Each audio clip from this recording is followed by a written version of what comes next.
नमस्ते बच्चों। कल मैं आपको हिंदी पाठ्य पुस्तक से तीसरा अध्याय संघमित्रा शीर्षक एकांकी पढ़ा रही थी। तो इस एकांकी का पहला दृश्य मैं कल पढ़ा चुकी हूँ। आज दूसरा दृश्य पढ़ाने जा रही हूँ। तो आइए जानते हैं कि आज किसके किसके बीच बात हो रही है। कल संघमित्रा और महेंद्र के बीच बात हो रही थी। आज संघमित्रा और नीलमणि के दोनों के बीच में वार्तालाप हो रही है। तो सुनिए, संघमित्रा क्या कहती है। संघमित्रा, क्या देख रहे हैं कलिंग कुमार? नीलमणि से कहती हैं कि आप क्या देख रहे हैं? कलिंग कुमार यानी नीलमणि जो है सो कलिंग का राजकुमार है। तो नीलमणि कहता है, ओहो आप क्या देख रहा ओहो आप क्या देख रहा हूँ, आप भी देखिए ना। राजकुमारी, देखिए वह क्या है। नीलमणि कहता है कि मैं जो देख रहा हूँ वह आप भी देखिए कि क्या है। संघमित्रा कहती है, कितना सुंदर दृश्य। एक ओर से सोनभद्र का सुनहला पानी, दूसरी ओर से सदानीरा की तुरंत तुरंत हिमालय से उतरी शीतल जलधारा, दोनों बाहें पसार कर दौड़ कर गंगा मैया से मिल रही हों। मानो वह कलकल, वह कुलकुल, यहाँ से भी हम शब्द सुन रहे हैं। कुमार, कितना सुंदर, कितना मधुर। क्या कहती है संघमित्रा?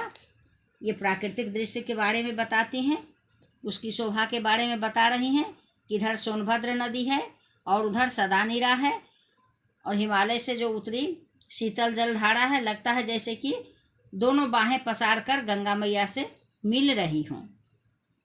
और उनसे जो पानी में जो लहरें उठती हैं उससे कैसी आवाज़ आ रही है, तो कल कल, कुलकुल, ये सभी सुन करके उन्हें बहुत अच्छा लग रहा है।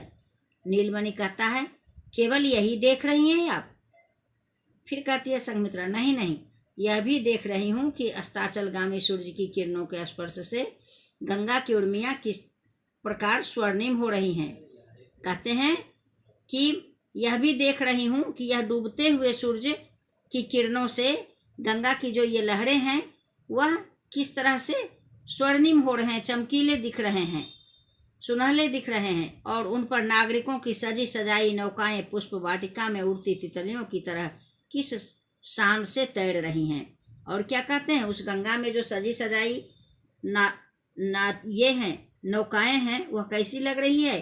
तो पुष्प वाटिका में उड़ती तितलियों की तरह लग रही हैं, ऐसा संघमित्रा कहती है।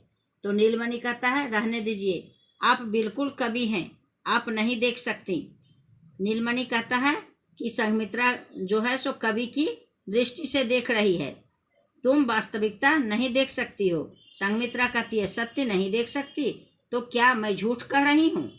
अब संघमित्रा को लगता है कि क्या मैं सत्य नहीं झूठ बोल रही हूँ। नीलमणि, झूठ वह है जो देखने या सुनने के प्रतिकूल कहा जाए। मैंने कहा कि सत्य आप नहीं देख सकती। सत्य का देखना कोई आसान काम नहीं है राजकुमारी। नीलमणि अपनी बात को फेरते हुए कहता है कि झूठ वह है जो देखने या सुनने के प्रतिकूल कहा जाए, यानी जो देखने सुनने के उल्टा हो उसे हम झूठ कहते हैं। लेकिन मैं तो कह रहा हूँ कि सत्य आप देख नहीं सकती, यानी वास्तविकता को आप देख नहीं सकती। संघमित्रा कहती है, अच्छा तो आप ही कहिए कि किस कठोर सत्य को आप देख रहे हैं यहाँ। नीलमणि कहता है, यदि सत्य को देखना कठिन है तो उसका कहना कठिनतर, और राजकुमारी उसका सुनना तो शायद कठिनतम है। अब क्या कहते हैं नीलमणि कि अगर देखना कठिन है तो उसका कहना कठिनतर, यानी कि कठिन से ज़्यादा कठिन, और राजकुमारी उसका सुनना तो शायद कठिनतम, यानी कठिनतम, तम का मतलब सबसे अधिक। तो कहते हैं कि उसका सुनना तो और भी अधिक है, यानी सबसे कठिन काम है। संघमित्रा, मुझे पहेली से नहीं रखिए कलिंग कुमार, बताइए क्या देख रहे हैं आप? कहती है संघमित्रा कि मुझे पहेली में मत रखिए, आप मुझे साफ साफ बताइए कि आप क्या देख रहे हैं। नीलमणि, बताऊं, आप सुनने को तैयार हैं? संघमित्रा चिढ़ जाती है और कहती है, ओह नीलमणि, तो सुनिए, मैं देख रहा था कि आपकी इस गंगा मैया के पानी में कितना रक्त है और कितने आंसू।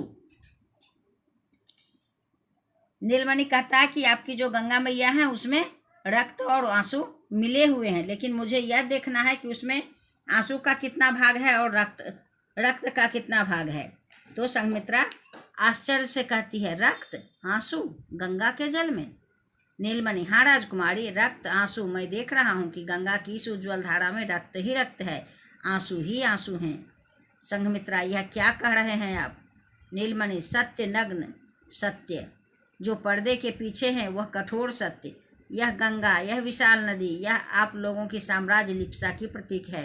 राजकुमारी, इसने आपको बढ़ने की प्रेरणा दी है, फैलने की प्रेरणा दी है, सीमाओं को तोड़ने, रास्तों की रुकावटों को उखाड़ फेंकने, साहस करने वालों को डुबोने और चारों ओर एक छत्र राज स्थापित करने की प्रेरणा इसी से आप लोगों ने प्राप्त की है। शायद ही किसी नदी के तट पर इतना रक्त बहा हो, शायद ही किसी धारा में इतने आंसू मिले हों। गंगे गंगे, तू दुनिया में किस अभिशाप का फल बनकर आई है?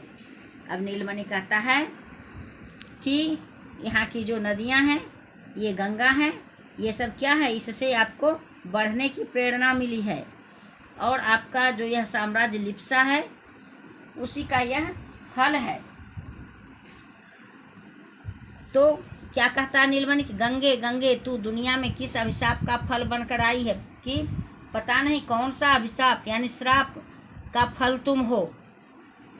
क्यों ऐसा कहते हैं? क्योंकि उस गंगा के तट पर बहुत रक्तपात हुआ है, इसीलिए ऐसा कह रहे हैं। संघमित्रा, यह आपको क्या हो गया कलिंग कुमार? आप क्या बोल रहे हैं? नीलमणि उसकी बातों से बेपरवाह, और साम्राज्य ना चले जब तक उसमें ढोंग न हो। गंगा ढोंग की मूर्ति, ऊपर उज्जवल व चंचल लहरियों की अटखेलियाँ, नीचे रक्त का हाहाकार, आंसुओं की चित्कार। कहते हैं नीलमणि का ध्यान संध्याकालीन किरणों के पड़ने से लाल बन रही गंगा की धारा की ओर जाता है। वह अचानक अट्टहास कर उठता है। क्या होता है? संध्या के समय किरणों के पड़ने से लाल बन रही गंगा की धारा, सूर्य के अस्ताचलगामी सूर्य के किरणों से की जो पड़ रही है गंगा की धारा पर, तो वह कैसा दिखाई दे रहा है? लाल दिखाई दे रहा है, जिसे देख करके कि नीलमणि जो है वह अट्टहास करने लगता है। हा हा हा हा, देखो देखो राजकुमारी, देखो सूरज की अंतिम किरणों ने लहरियों पर चढ़कर तुम्हारी गंगा का सारा ढोंग खत्म कर दिया। कहते हैं तुम्हारी गंगा जो है यह एक ढोंग है और यह सूर्य जो है सो इसके सारे ढोंग को खत्म कर दिया। देखो वह लाल लाल, वह अब लाल हो रही है तुम्हारी गंगा। अब तुम्हारी गंगा में रक्त ही रक्त है, रक्त रक्त।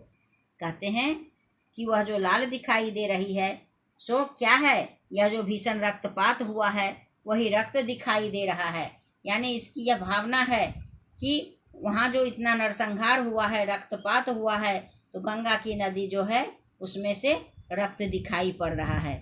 संघमित्रा कहती है, कुमार कुमार, अभी तुम स्वस्थ नहीं हुए कुमार। आह! नीलमणि संघमित्रा की बातें जैसे उसने सुनी न हो।